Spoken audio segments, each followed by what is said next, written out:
लोकसभा चुनाव में हरियाणा में कांग्रेस को 5 सीटें नसीब हुई हैं। अब कांग्रेस के नेताओं में इस बात की होड़ चल पड़ी है कि किसके कारण कांग्रेस को हरियाणा में यह बड़ी जीत नसीब हुई है। पूर्व सीएम भूपेंद्र हुड्डा खेमे के लोग इस बात का जोर शोर से प्रचार कर रहे हैं कि उनकी लीडरशिप के कारण, उनकी प्लानिंग के कारण, उनकी टिकटों के सिलेक्शन के कारण ही हरियाणा में कांग्रेस को ये बड़ी जीत मिली है। और 2019 के मुकाबले अब कांग्रेस ने हरियाणा में बीजेपी को 5 सीटों पर हराने का काम किया है। लेकिन जनाब भूपेंद्र हुड्डा को जिस तरह से ये श्रेय दिया जा रहा है उसमें सच्चाई बेहद कम है। असलियत तो ये है कि सिर्फ रोहतक सीट ही ऐसी है जहां पर दीपेंद्र हुड्डा को अपने हुड्डा फैमिली कहिए या भूपेंद्र हुड्डा के कारण ही 3.5 लाख वोटों के करीब की दमदार जीत हासिल हुई है। बाकी की 4 सीटों में भूपेंद्र हुड्डा का जीत में कोई योगदान नहीं है, कोई रोल नहीं है। सच्चाई तो ये है, हरियाणा में कांग्रेस को जो 5 सीटें मिली हैं उन 5 सीटों को दिलवाने में सबसे बड़ा अगर योगदान किसी का है तो वो जाट वोटरों का है और वो एससी वोटरों का है। किसान आंदोलन के बाद से ही हरियाणा का जाट वोटर बीजेपी के खिलाफ खड़ा हुआ है और संविधान बचाने और आरक्षण बचाने के नाम पर एससी वोटरों ने भी एक मुश्त होकर हरियाणा में बीजेपी के खिलाफ वोट देने का काम किया था। और ये वोट सारे के सारे ही कांग्रेस को मिले क्योंकि आईएनएलडी और जेजेपी का इस मामले में बिल्कुल सुपड़ा साफ हो गया है। हम आपको ये बता दें कि हरियाणा में बीजेपी के मुकाबले में कांग्रेस को जिन 46 सीटों पर लीड मिली है वहाँ पर जो जातीय समीकरण है, जो जाटों को और एससी वोटरों का जो समीकरण है उसके कारण ही कांग्रेस को इन 5 सीटों पर जीत नसीब हुई है। आप जरा गौर से इस लिस्ट को सुनिए।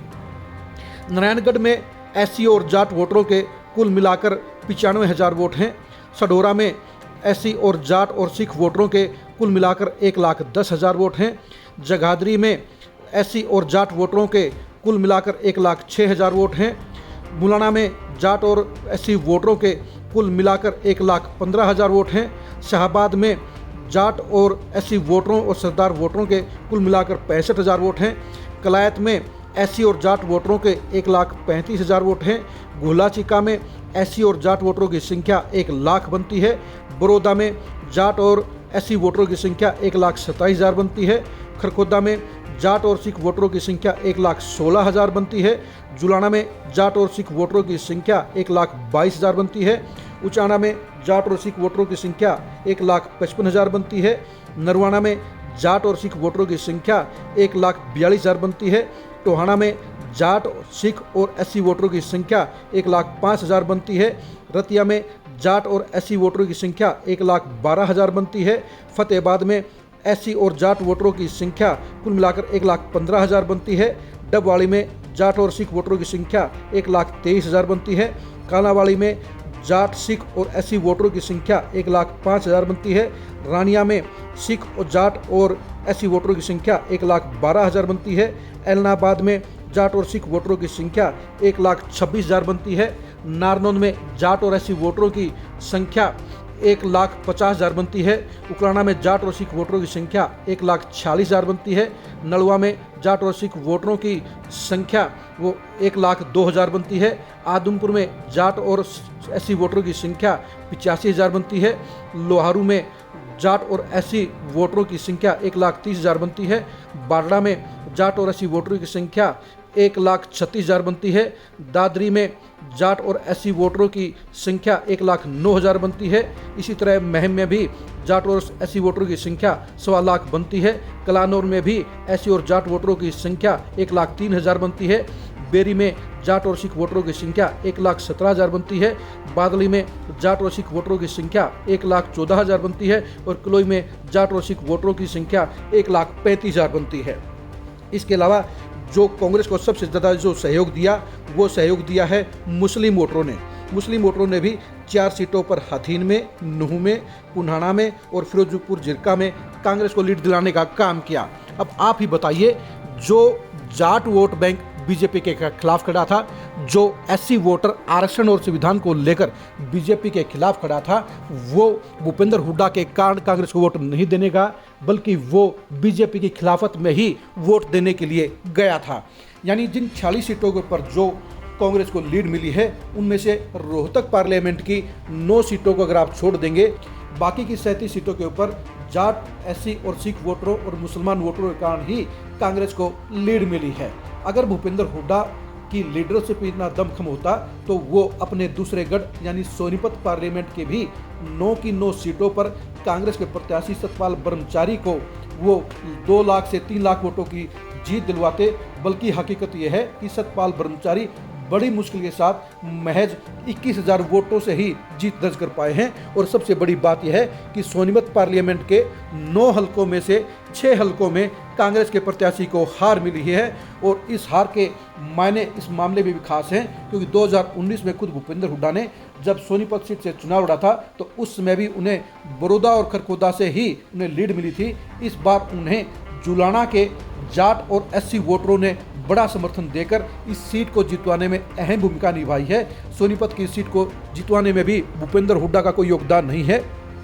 इसके अलावा आपको ये भी याद होगा जब टिकटों की घोषणा कांग्रेस की हुई थी उस समय ये कहा गया था कि भूपेंद्र हुड्डा ने जबरदस्त सोशल इंजीनियरिंग के तहत ही सीटों का ऐलान किया है। ये कहा गया कि बाबरिया के साथ मिलकर भूपेंद्र हुड्डा ने जो है पंजाबी के सामने करनाल में पंजाबी दिवानसु बुद्धिराजा को खड़ा है और भिवानी महेंद्रगढ़ सीट के ऊपर श्रुति चौधरी की टिकट काटकर चुनाव जितवाने के लिए दान सिंह के तौर पर ओबीसी कार्ड या यादव कार्ड खेलने का दमदार काम किया गया है।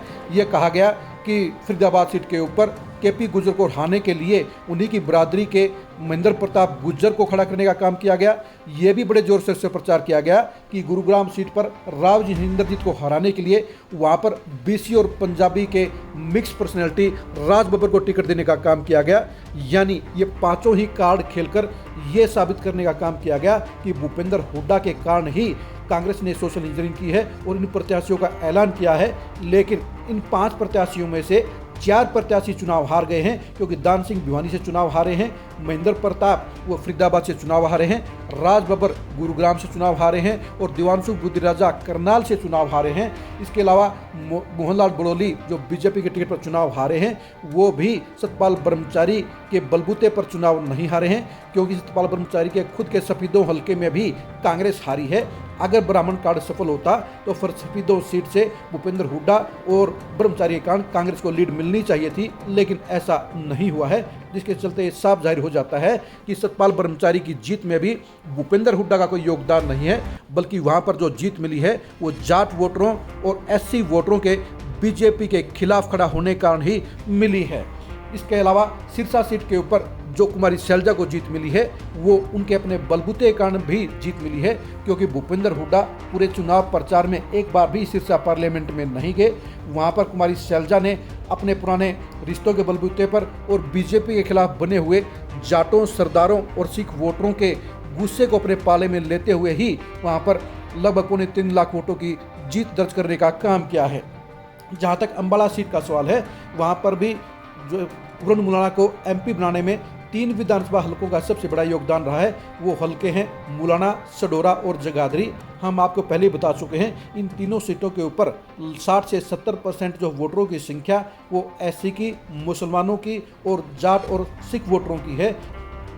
इन तीनों ही हलकों में 60 से 65% जो है वोटरों की संख्या वो एससी वोटरों की, जाट वोटरों की, सिख वोटरों की और मुस्लिम वोटरों की है, जिन्होंने कांग्रेस के प्रति एकमुश्त होकर वोट देने का काम किया। वहां पर 5 हलकों में जो जीत तो बीजेपी को मिली थी, लेकिन इन हलकों में एससी वोटरों, सिख वोटरों और जाट वोटरों के साथ जगाधरी में मुस्लिम वोटरों ने जुगलबंदी करते हुए कांग्रेस प्रत्याशियों को बड़ी लीड देने का काम किया, जिसके चलते वहां पर कांग्रेस को सीट जीतने में मदद मिली। वहां पर भूपेंद्र हुड्डा का जीत में कोई योगदान नहीं है। यानी भूपेंद्र हुड्डा के बारे में जो जोर शोर से प्रचार किया जा रहा है उस प्रचार में 1% भी सच्चाई नहीं है। हरियाणा में कांग्रेस की 5 सीटों पर जीत और बीजेपी की 5 सीटों पर हार के कारणों में भूपेंद्र हुड्डा का कोई अहम योगदान नहीं है। यहाँ पर जो बीजेपी के खिलाफ जो माहौल बना था, जो खट्टर साहब के खिलाफ जो माहौल बना था, जो कर्मचारियों में ओल्ड पेंशन स्कीम के कारण माहौल बना था, उसकी वजह से ही हरियाणा में बीजेपी को 5 सीटों पर मात मिली है।